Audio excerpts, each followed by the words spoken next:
Hi everybody, this is Shah, and you know that I love angels and fairies and mythical creatures, and I was watching on YouTube, and I keep on watching on Facebook as well, people making gardens, and spring is here, and making fairy homes and gardens. This is a book, and it is by Barbara Purchia and E.ASHLEY ROONEY. Introduction by David Day, DJ RAU. And I've opened it up a little bit, and now I'm going to take the plastics off. I just wonder what it is like. I thought it was a deck, but no, it is a book. And I'm going to whisk through it with you, and I'm going to see whether you will enjoy it as much as I. So stay tuned.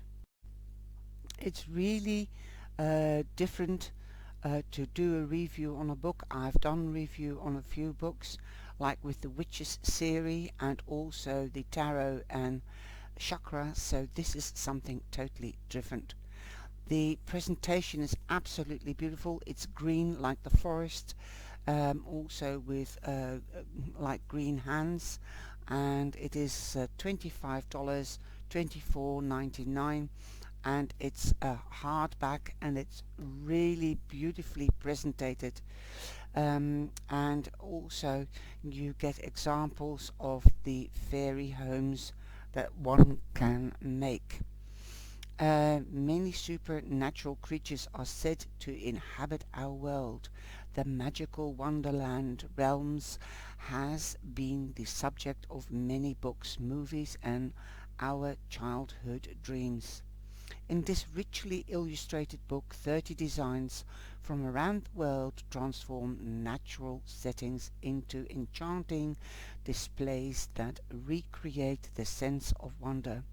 Using artificial flowers, fabrics, sticks, wires, crystals, berries, acorns, baskets, and polymer clay, these designers have been inspired to create their own once upon a time fairy home and garden for special events, storytelling, or just because they believe in fairies.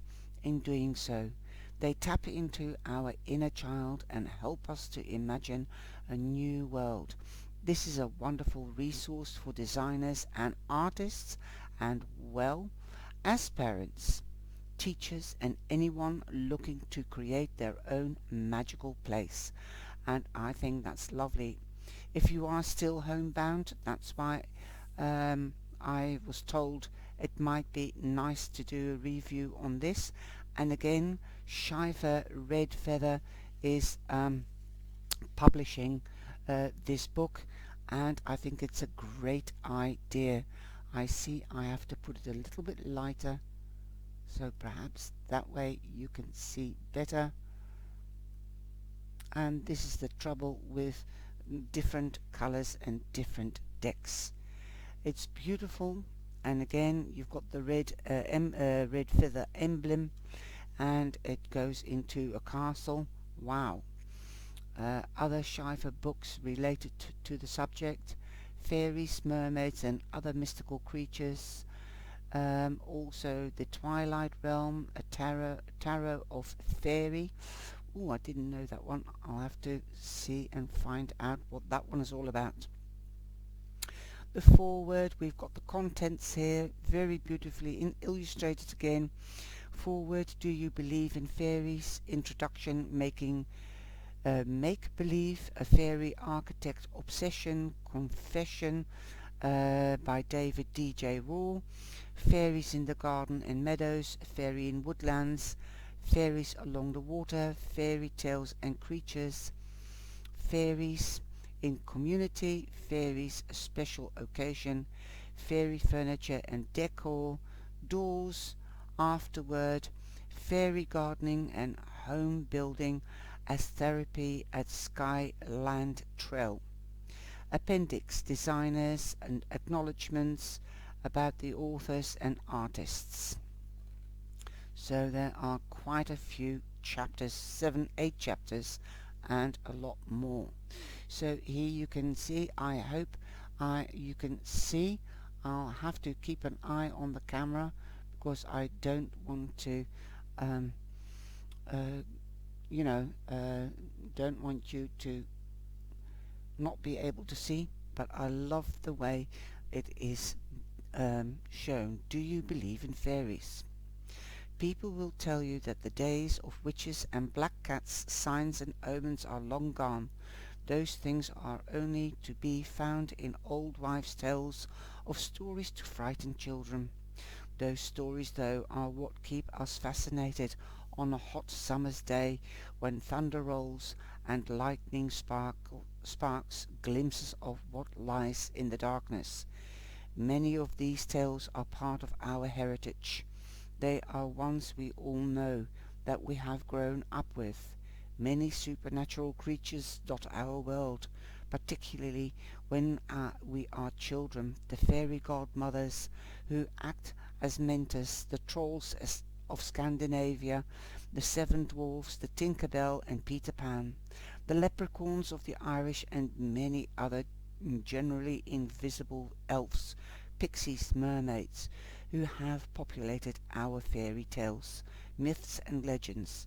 They are generally grouped under the umbrella term of fairy. Although we laugh about the tooth fairy and the fairy godmother, many people report sightings of creatures similar to fairies throughout the world. That said, there is a man that has got 1 million followers, if not more, just because he lives in Ireland and he's got a magical fairy place. Just go and find it on YouTube. Then we've got the fairy world, and then I love the pictures, they're beautiful.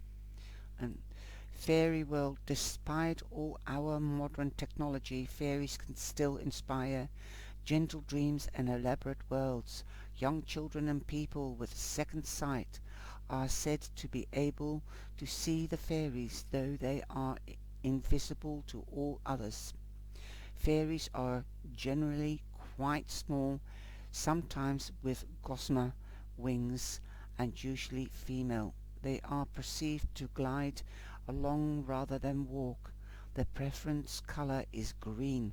Well, I'm sorry, but there's also masculine little fairies, and they are called elves. I think I might start a reading series on this, so that you can know the book and get it for yourself if you want to. And this is what I saw on Facebook. People in America literally making them.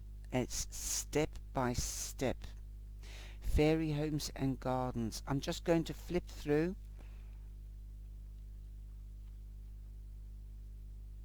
I just want to see the pictures. Oh, give me a home. Making make-believe, a fairy architect obsession. Oh, this is going to be nice. I think I'm going to read this. Let me know if you want to know more about the stories about how to make it. I love this. Looks like a pixie's head. And this looks like a pixie's hat as well. Oh, this is like a bird cage. And you've got furniture inside it and a clock.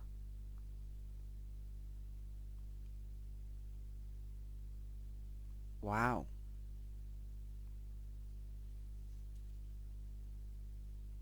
Oh, those is the birds, a bird's bath or a fairy bath. Now this looks intriguing. I wonder what it is.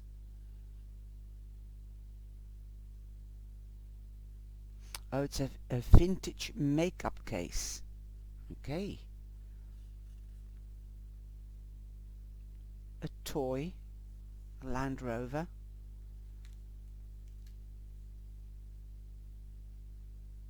Oh, so beautiful. And that looks like Matis.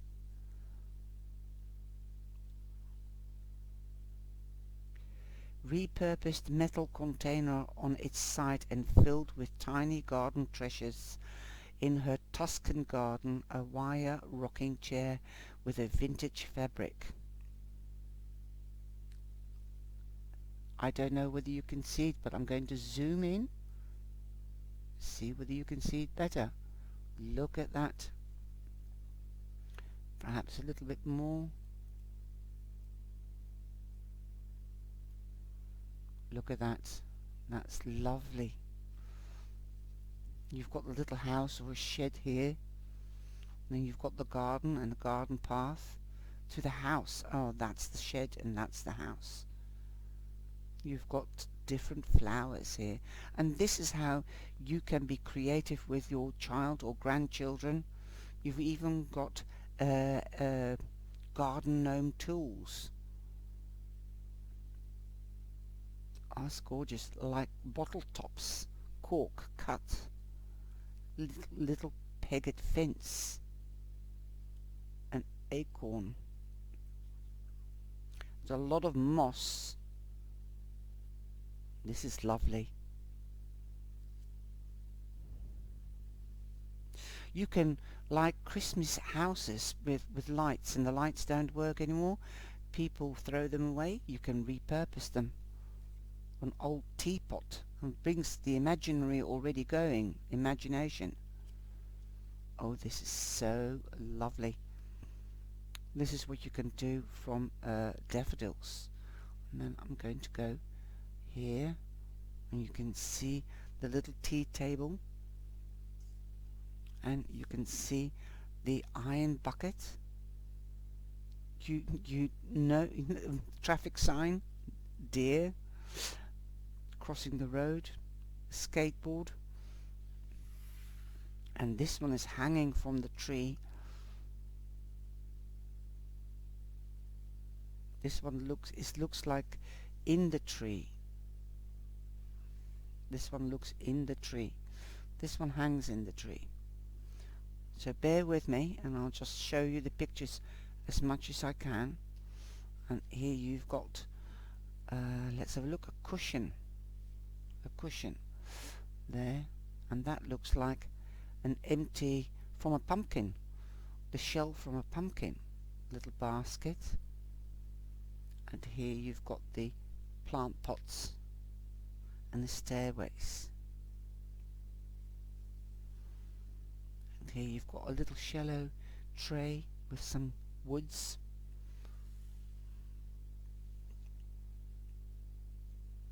These look like Scandinavian or something. Golden birch.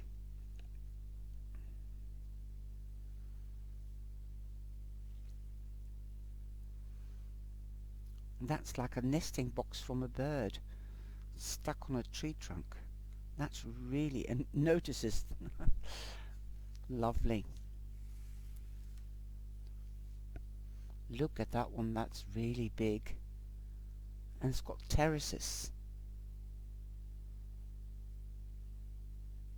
Looks like a mountain top, doesn't it?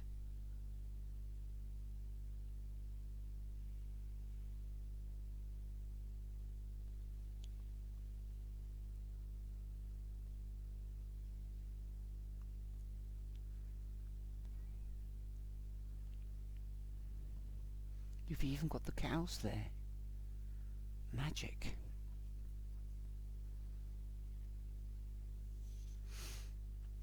Ah, these are beautiful. Like if you've got a balcony like me, then this is a nice way.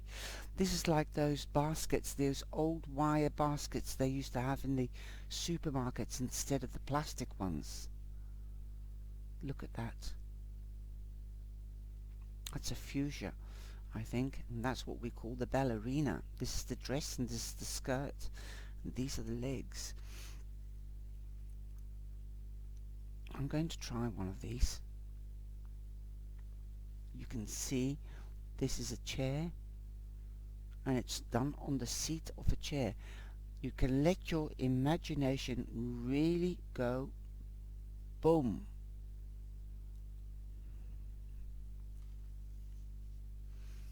Then we have a pedestal with all draped with flowers. There you go. Looks like if the fairies have landed with iris flowers. And then we've got the log cabin.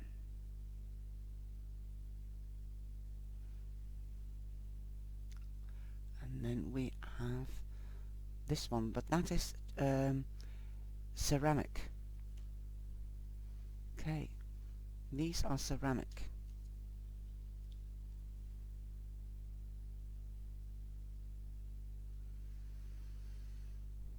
Well, I've got some projects. And I haven't got a garden, I've only got a balcony. But that looks like the haunted house.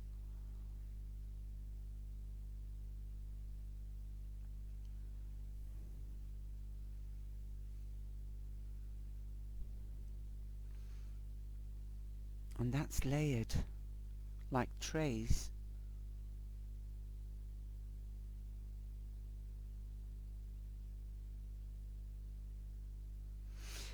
I'll read this one.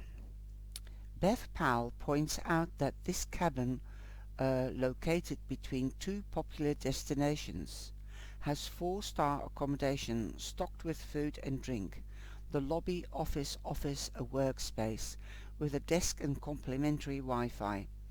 There is a porch of a downstairs room which houses the aviary filled with exotic birds. Right. Upstairs has a pot-belly stove, a large bookcase, chair and porch, and an amazing view. So this is the porch, and that's the amazing view through the window. You can see the bed there. The garden has a small wading pond for the weary traveller, and stairs that lead up to a sitting deck overlooking the meadow. Picnics are enjoyed by the side of the pond or upstairs on deck, courtesy of Buffy Pollock. And I love this crazy house.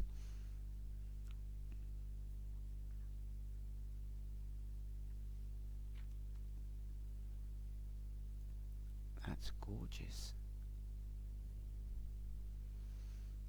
You've got the door right here.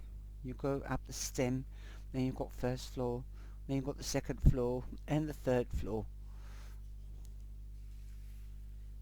Now you can get bare ones like this as well, and then you can colour them, I suppose.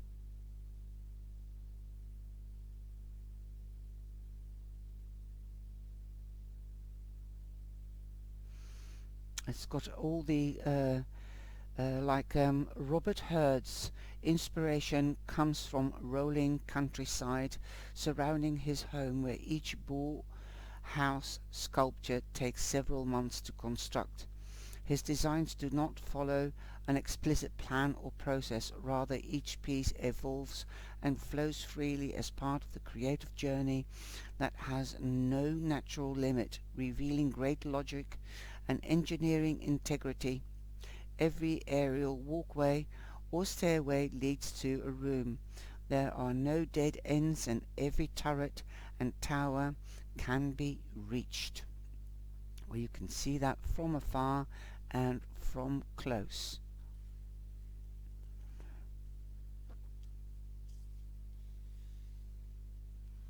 Here they have enhanced a garden thing for a planter, and they've got somebody standing on there. It's beautiful. You can see all the little vases, the window, the food, the teapot made out of a cabbage, boots, spade. Fairies in woodland. So that's quite a substantial house. I think these are tea lights.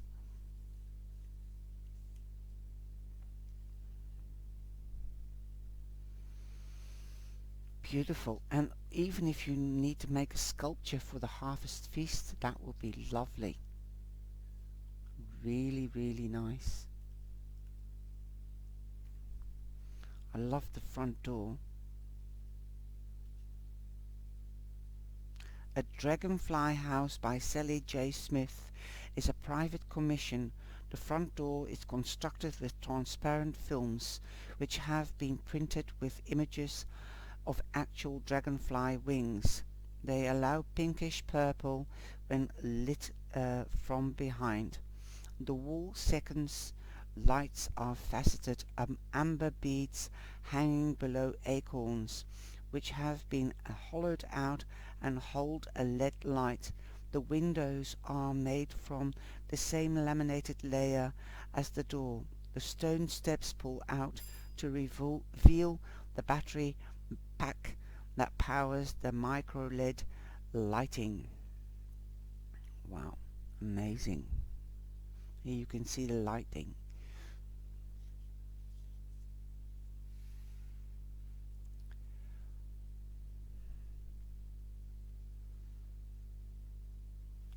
This is definitely a beautiful book to work from to get your ideas. And this is on a square piece, a hollowed out tree, or just bark, and then make make your own garden and levels, a bird's nest, sage, pumpkins. How sweet. This is a nice one. This is like on the edge of a rock. Somebody has been building this gradually, and this looks like dolphins, the doorway.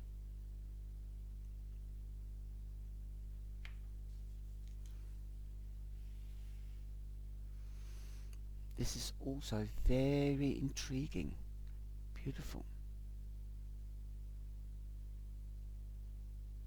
This reminds me of Grandmother's boot.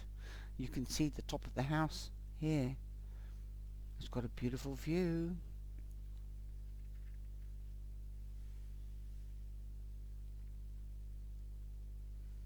And this is just simple. This could be two boxes on top of each other. Just let your imagination garlic to ward off the evil.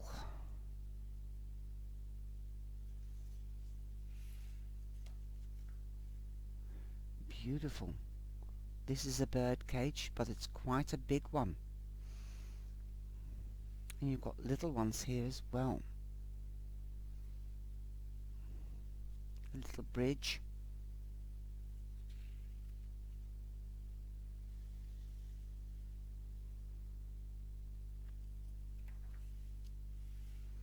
Now I love this.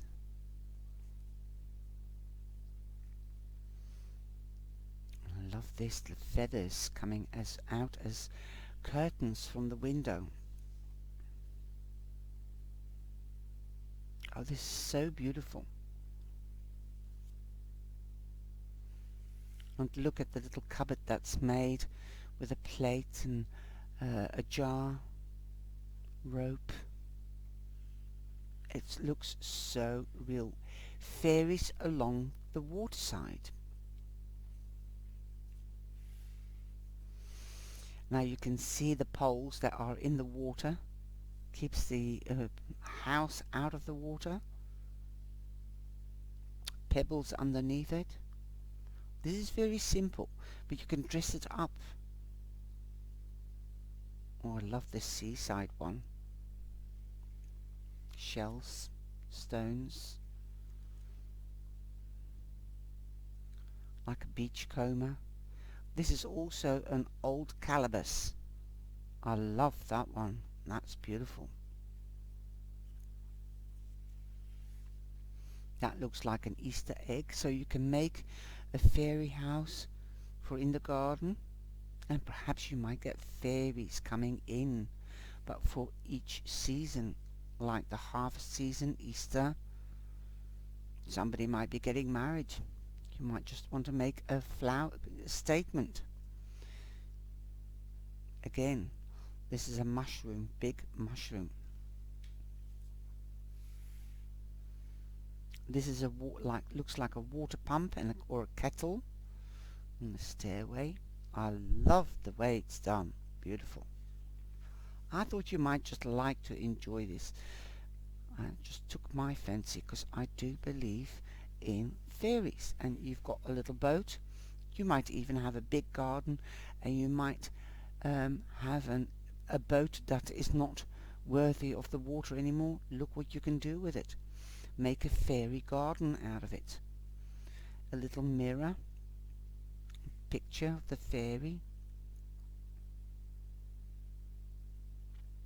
This is really amazing. This is what you can do with a calabash. I like that idea, because you can hang a calabash as well from the balcony on a big strong hook. But you have to dry them out first and paint them by the looks of it. Fairy tales and creatures.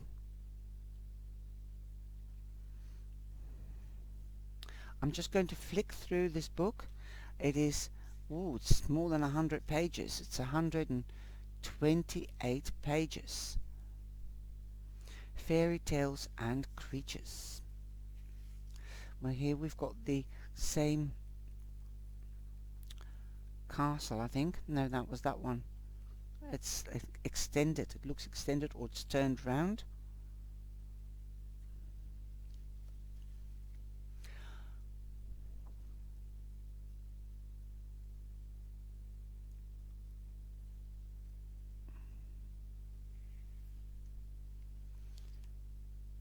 And this is velvet. You can use all kinds of material. You can make the mystic garden yourself. It looks like a railway here.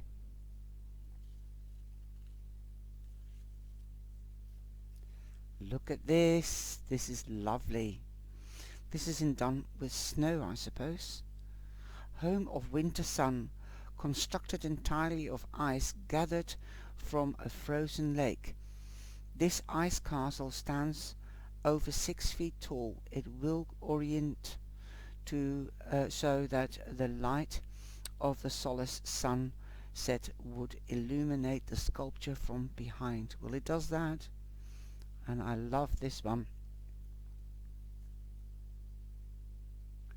Art Millikan built an enchanted castle in the frozen lands of ice fairies.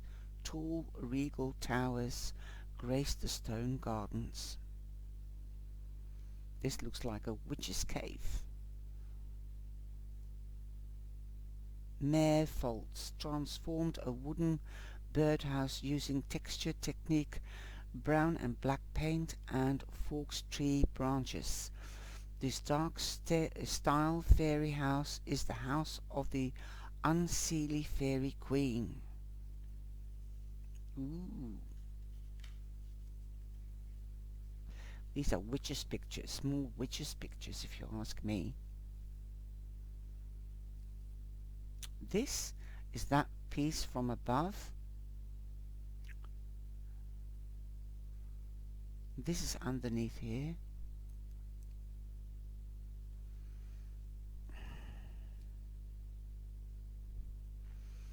That looks like the boot as well.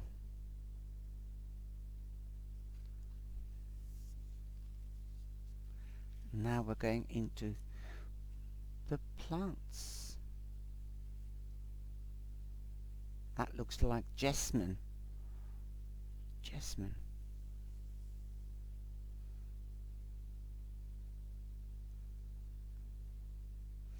Oh, she looks sad.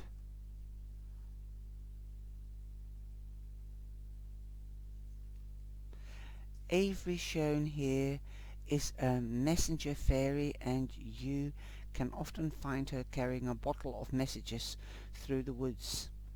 Amy the Gritter Whisperer is a shy, playful little fairy with a heart of gold, and Amy is famous for her ability to nurse injured animals back to health.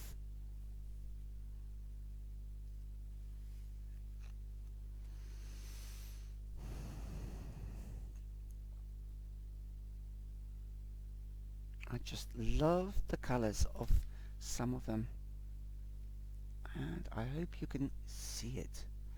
This looks like a fairy riding on a camel or a horse.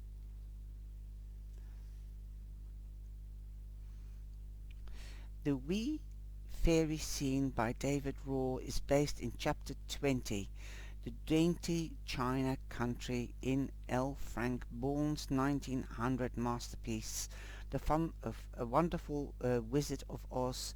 In the story, Dorothy and her friends climb over the wall to find a world where the houses, people and animals are all made of porcelain. The mixture media assemblage is on wood and ceramic base, courtesy of Tammy Flynn. Lovely. I love the teacups. Oh, this is gorgeous, this house. I want one. Fairies in the community. Okay. A collector commissioned John Crawford to make this fairy dentist office. For her orthodontist husband noticed the telescope on the roof, which funnels light to the second floor operating room. Note interior views of this structure can be found on page 78 and 79.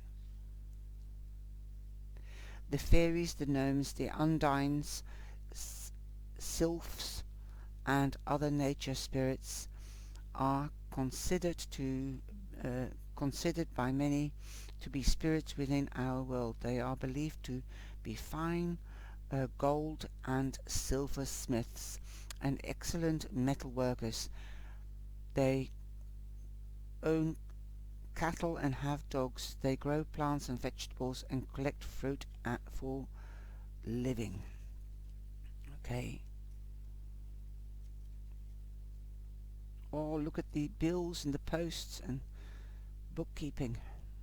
Beautiful. It really feels as if they are lived in. It's the air pump, the ventilator. Ooh, nice one. And this is like the still. No, it's still the Calabas, but it's a village of Calabas houses. Oh, and if you like lavender, this is it, because it's purple. Purpley coloured and greys. Beautiful. You can have copper, springs, clocks, magic. It looks like somebody's working or mining here.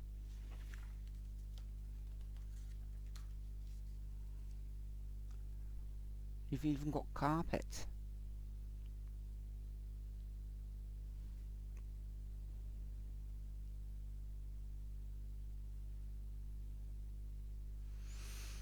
You've got a square house, and then you've got a round house, and it's also made in a tree.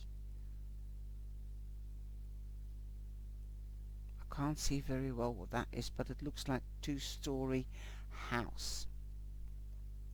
And this is a bird's cage, so you can recycle bird cages. You can see the tea towels, the tools. Fairy Delicious Bakery. Well, you can see the bakery, the basket, the bread. Look at that.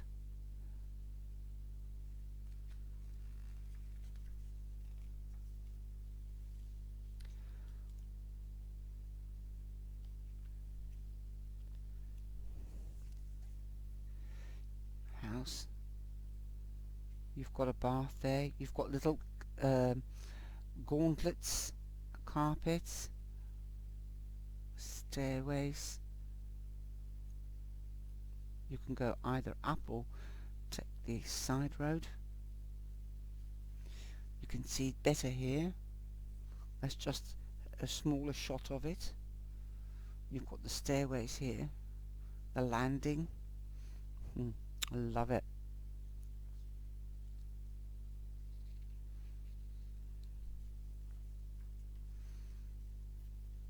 And then we have fairies and special occasions. This looks like somebody's birthday or wedding. Fairies like special occasions. They enjoy decorating for a party, planning wonderful food and dancing to great music. And this is the church, or rather in the garden. They could be getting married. The benches, the wedding cake, the archway with the heart. Oh, look at that, a picnic on a lily. Beautiful. And this is the seating.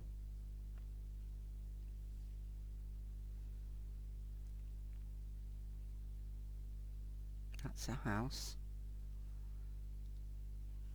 That's the inside of it. And a 4-poster bed.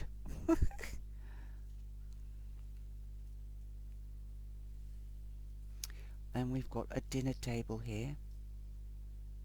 This is Halloween. This is one you can make for Halloween.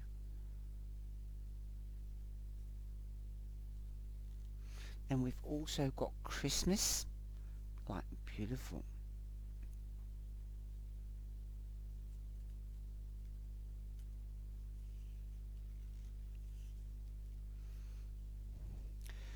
I don't know, it looks upside down, but it looks like a table and a chair. Writing letters, the pen. It looks like the office. Fairy furniture and decor. Perhaps fairies were the first recyclers. They often borrow from humans, transforming our trash into treasure. Okay, we've got a grandfather's clock here in a couch. And this looks like Dutch Delft fireplace. Oh, that's beautiful. Pot-bellied stove. The black and white cat's chair. They've even got net curtain there and pictures in frames. Grandmother's chair. That looks like a boudoir. And this is the pool table. So this is the pub.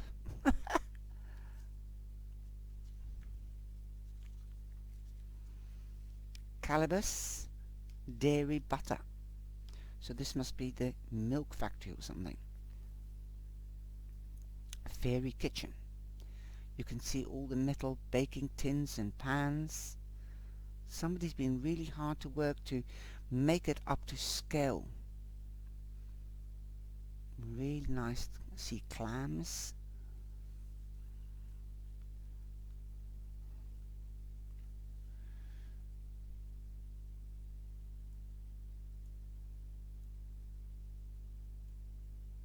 I don't want to make it too dark.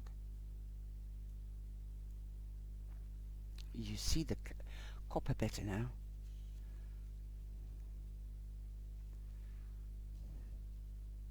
Just let your imagination go when you're in the garden. And this looks like a dragon's eye, but it's actually a rock with a hole in it, and somebody's made a cave out of it, a fairy cave.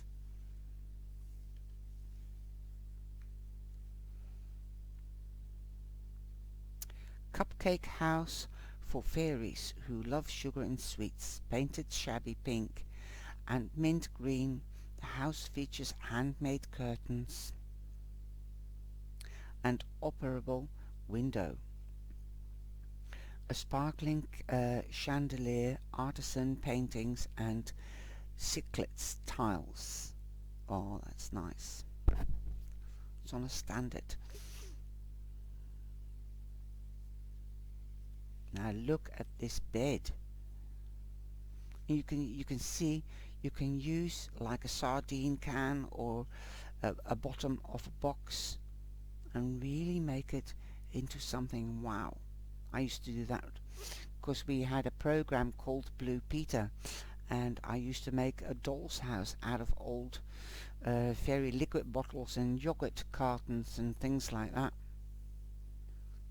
So this brings back memories when I was also very creative.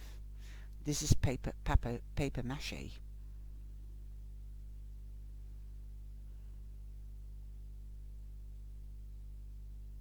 This stands 15 inches tall and sports walls papered with book pages and tiny pencils. These are the pencils. Just think of a fairy bath, and even got the knobs and the tap in it. Beautiful. These are just some of the fairy or witches fairies houses, and this is how showing you how to make it. This is cardboard and wood, and this is the old-fashioned toilets.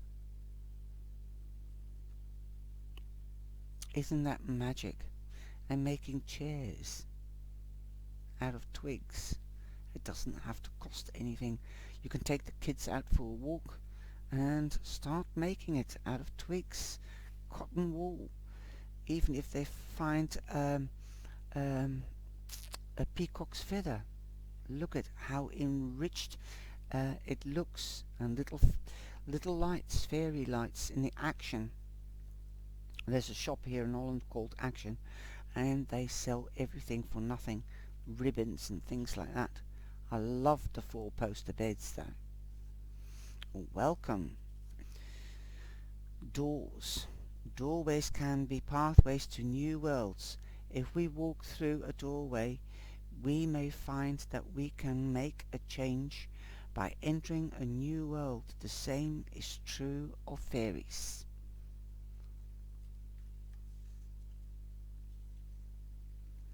So this is what you can do if you're in lockdown and you're taking the kids on a walk and everybody gets fed up with walking. You can make doors with lead and glass, and then you've got the pentacle window. Beautiful. You can make flower arrangements. Look at this, the log behind it, and then the steps up to it. Shells, dried flowers, and look at that, they've even made a doorway in a tree, and they've put footsteps and left presents behind. I think it's magic. I love this book. Here you are. You've got a telephone box here. I hope you can see it. The red box outside the front door. Could be a post box as well. This is in a tree as well. There's also a program people making on YouTube that make fairy places in woods. So just to make us aware of what we can find, and that there could be fairies there. I do believe in fairies, but they're on a different frequency.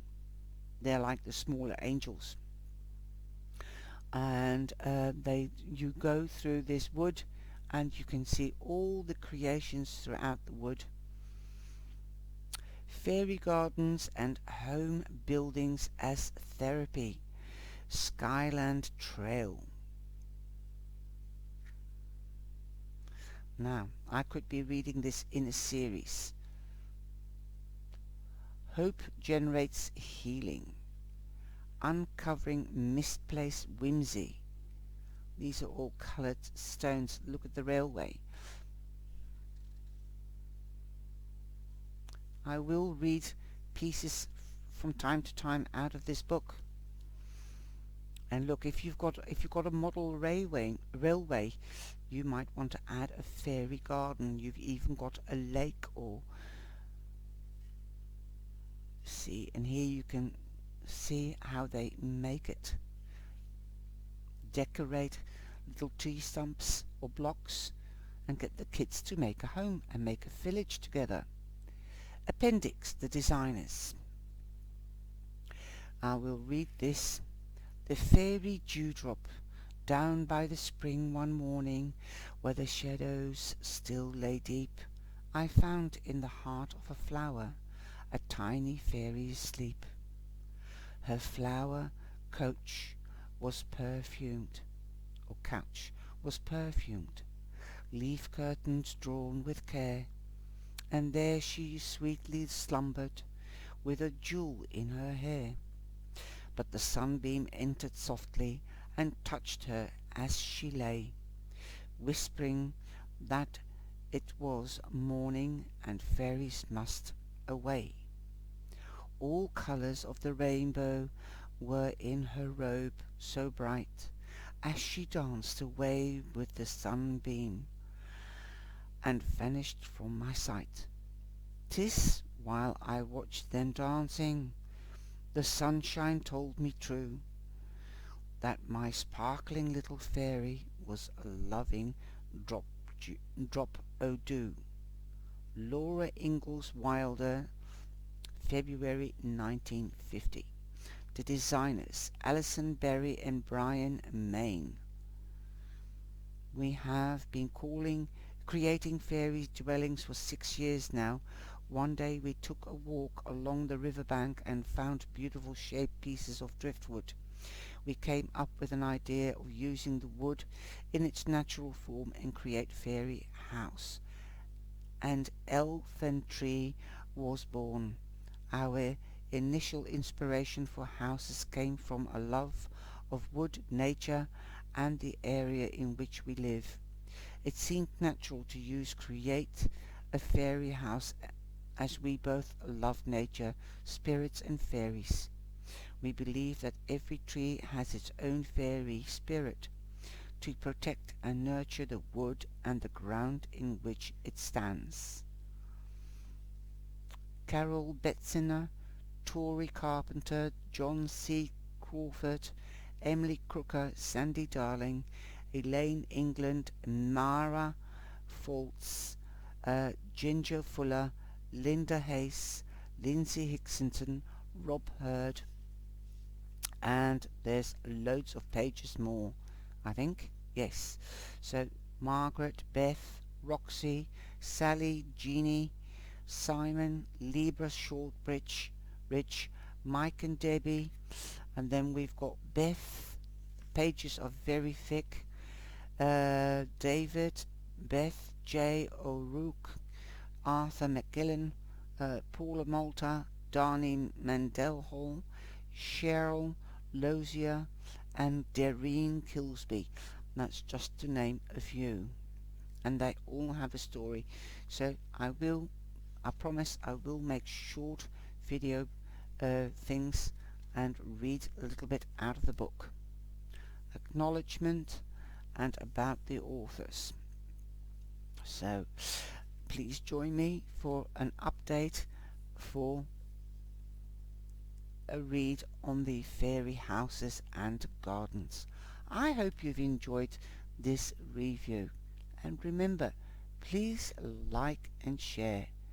Okay, and I'll see you very soon again, either in reading a tarot or a reading from the book. Take care, sweeties. Love you all. Thank you for watching.